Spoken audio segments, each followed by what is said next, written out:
All right, y'all. I wanted to talk about how good Street Fighter V is now and what that means for Street Fighter 6.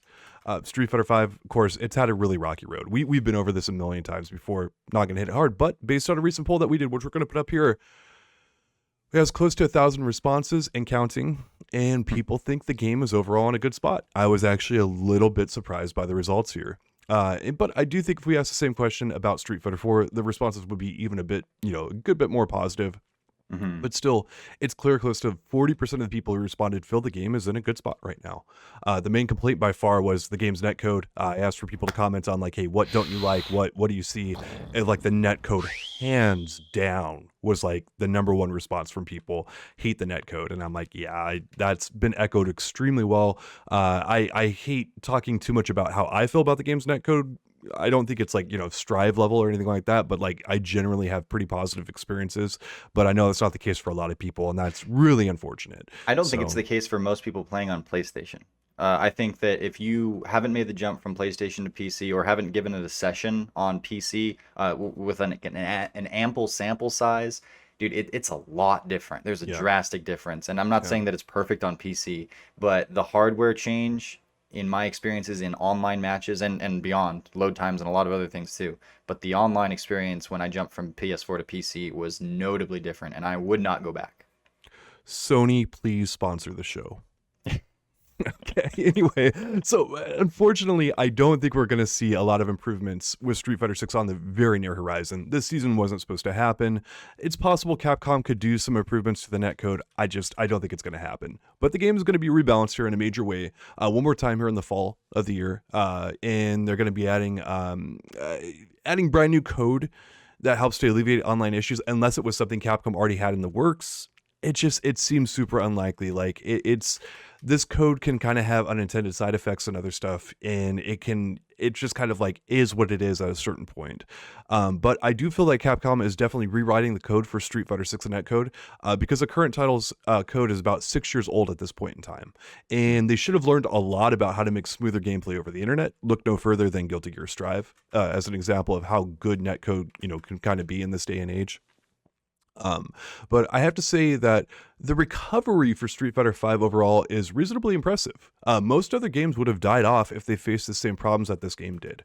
It's sold over 5.5 million copies to date, and you could argue that would actually be about 7 million or so if it was on other consoles. And that's a pretty low end estimate there. 1.5 million copies on like Microsoft and Nintendo consoles. That's not a lot to ask for this game.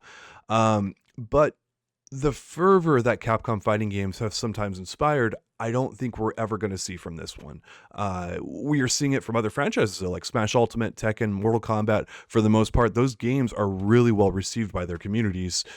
For the most part, I know that there's some people who are like, hey, like Tekken is, this one's like, my least favorite, blah, blah, blah. It's like, well, like you look at the sales, you look at the DLC support, you look at the tournaments, how many people are playing them. I know that there's some old guard who do not like some of these, more modern iterations, but you Sure. look at the success from a business standpoint, and it's really hard to argue with what we've seen from this modern era. It's extremely good, where Capcom definitely has taken a step back from what Street Fighter 4 was, right?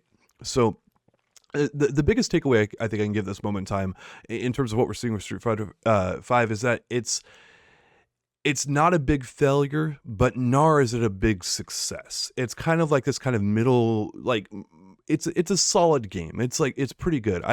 And with that though, like with the game being as dicey as it's been business wise, and some of the the decisions, the netcode, all this other kind of stuff we just went into, I think it's really clear that some aspects of the gameplay, there are big time fans of this, and you and I complain about the gameplay and the balance quite a bit more than other people in the community I see, because we care a lot about this game being extremely well balanced, and just taken care of like to a high degree. If you play some of the characters in this game, I don't necessarily think you care about the balance that much. Like, look, if you're playing, I'll just throw this name out there, Cammy. I highly doubt you really care like that much about how Falk players are experiencing this game. Right? It's like it's all about you. It's all about like, well, I mean, I've got all this and stuff, but you and I, we care about that a lot. But again, that's maybe not the vast majority of gamers. The vast majority of gamers seem to be pretty happy with like where this game is, and it's just like it really came back to the netcode. So anyway, I think going back to it, the gameplay wise, I think with the next title, this game is gonna have a pretty heavy influence on what Street Fighter 6 is.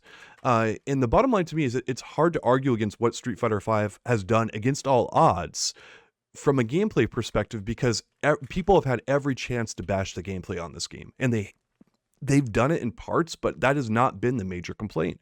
And so I think Street Fighter 6 is going to be more offensive based. I think that Capcom's going to be like, look, like this was not really a problem here. Like when people talked about, the rushdown and other stuff, yeah, it was too intense. It was, the 12 out of 10 that we talked about before, and they dialed it back to, I mean, comparing Street Fighter 5 to Street Fighter 4 right now, John, like what would you say the offense is comparatively? Like how much more offensive base is Street Fighter 5 than 4? Would you Well, say are you offhand? talking about how it exists right now, Yeah, or how it exists right generally now, how it's been? Like, and are you saying when people respond to it, you're talking about throughout the history of the game, or where it is right now in season 5 after where it is two right now. balance patches? Yeah, mostly where it is Yeah. right now. So where it is right now, yeah, I think that it's there's still a decent bit of offense to it, but it's not so overwhelming and it's not so unbalanced by some defensive options that it's palatable and it's relatively fun. And but to answer your question in terms of like this versus Street Fighter 4, oh, I'd say the offense is something like, I mean, there were some pretty gnarly vortex situations, but again, we're talking about the end of these games, right? And where Ultra ended up.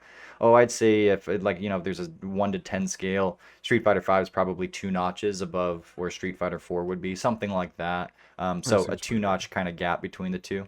Yeah, that seems pretty fair to me. And but I look at that and I go, the community kind of responds to that. The community has generally said like offenses, we want more offense, and when these games are too defensive, just kind of not going to keep with them. And I think that's something we're going to see continue into Street Fighter 6, where the game is tilted more towards offense, and it's kind of hard to argue with the success of doing that, right? And and if you look at the history of Capcom fighting games, like let's say Street Fighter 3, Super Street Fighter 4, and a few other games, like again, and Street Fighter Cross Tekken, too defensive, too neutral based. It's just it's there definitely some of the stuff, but people want those fireworks. It sounds like you wanted to jump in there, John. Yeah, this is interesting. I think if I'm trying to articulate the idea here, maybe the most important thing is to have fun offense, right? Because at the core of your game, when you say, I want to play a fighting game, there's all these different things you're going to do. You're going to defend, you're going to play neutral, and you're going to play offense. And there's more to it than that, but maybe you could say those are the three main pillars. And of those three things, you can get satisfaction through doing a good job of any of them. But I think the most consistent and the most overarching one that is perceived as the most fun is certainly the offense. Like it's just that's you're playing a fighting game. What are you like? You want to punch someone, and it's like Hmm. those other things exist because if you didn't, then punching someone wouldn't mean as much. Right. So it adds to the meaning. But really, it's like in a certain sense, most roads lead to offense when it comes to why the game is fun. And so I do think that needs to be the main thing.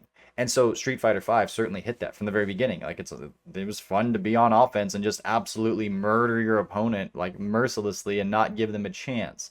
But then the other side of that is that, well, it was super not fun to be on defense and as big of a part of the game. And then like neutral was kind of like whatever, just who cares about that? Go to offense. And there was a way too much of an emphasis there. So maybe something like to broadly come from where a developer might how they might set themselves up and organize themselves. Like make sure first and foremost that the offense is there and that it's fun. But then whatever you put into that offense, kind of document it and have something else to put on the other side of the scales to say, look, there is a balance to this, there is an answer for this. And that way you don't have one that just takes off and becomes ridiculous while the other two are then naturally kind of hobbled as a result of it. And you might look at, I'm no expert here, but Guilty Gear Strive, everyone talks about the offense, everyone talks about the amount of damage that's done, and yet they're still widely saying that it's a fun game. It's certainly not, overly balanced or anything like that, but there are also a handful of mechanics that, on the defensive side, the dust and things like that, where you can kind of get out of things. And if you get hit, it's like, yeah, it's about offense, and the offense is really fun. But there are enough answers where I feel like I'm still in control, and it still matters. The whole thing is still enough of a balance that it matters and ultimately is fun. So that's kind of my way of thinking about it. Hmm. finishing this up here, I think that when Street Fighter V is no longer the centerpiece FGC title for Capcom, which is not too far away, there's going to be a lot of people who actually miss this game and keep on playing it. Like I'm a lot being relative to, like just kind of what we've heard about this game. It's like, I think this game has enough fans where we'll see something of what Street Fighter 4 is seeing right now. And then, kind of taking these lessons forward into Street Fighter 6, like Street Fighter 6 is going to have a good bit of Street Fighter 5 in it. Like this is not going to be, I know a lot of people are like, oh, we're going to get like the total version of Street Fighter 4 that we should have had. It's like, nah, man, like Street Fighter 4 came and went. Like it's gonna have influence, and it always will. Like this is how Street Fighter titles work. They always evolve, and sometimes they evolve in ways people do not like. But Capcom always builds on that foundation, and your next game has flavors of those old titles, but it's just flavors. It is very rarely a recreation of what you knew in the past. And it's kind of like, hey, it's get used to this new thing because that's what we're going to have. It's got to be a new thing. And when Capcom does not do a new thing, we get Capcom Fighting Evolution, which was not well received. And there's been a lot of times where Capcom's tried to reiterate on what they've done before, and people are like, this is not new enough. That was actually a huge complaint with Super Street Fighter 2 Turbo. It was like, okay, like where's Street Fighter 3? Kind of thing. Like you've iterated on this game like so many times. We've got this, like, quit doing the same thing, do something new. And that has been, so this is kind of what we're coming into. So I wanted to talk a little bit about like, what fans can kind of expect here for Street Fighter 6 in terms of a gameplay perspective. And just like, there's going to be some Street Fighter 5 flavors coming in there. But of course it should be its own thing. And there it is.